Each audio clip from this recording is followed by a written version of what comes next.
si sempre tu che la canuzza va con casi non mi vedi ritirare per mi aspettare si sempre tu che di una forza mi calma se un po' mi fa incazzare mi sai già non posso sapere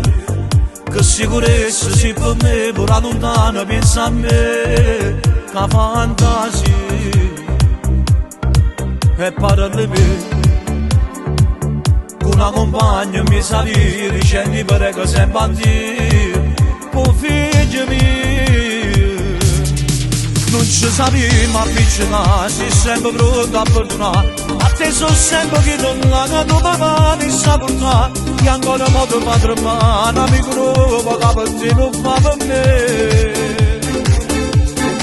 si sta giocando e poi uscire non ti sentire Luca pure che porta il satire a presso marcia di dirà e si giù tanto posso fare per forza c'è telefono per dare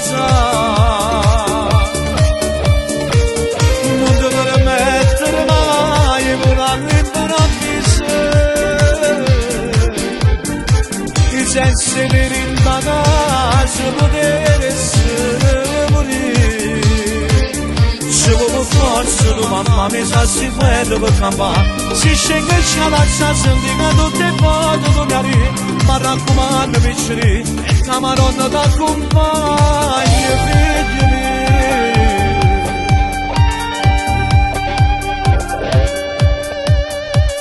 dimmi perché se quando stai malato tu non puoi pure stare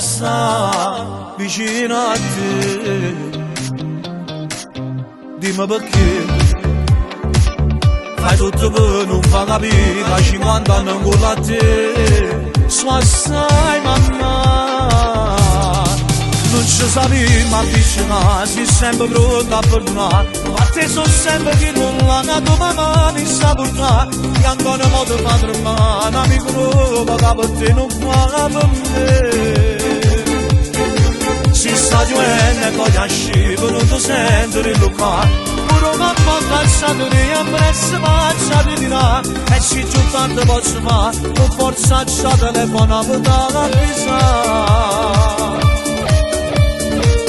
non ti permettere mai con all'improvviso che senza avere in casa poter essere morire se vuoi per forza tu mamma mi sa si guerra per campare si scende e scalaccia senti che tutte le volte tu mi arrivi ma raccomando piccoli e camaronna t'accompagna figli miei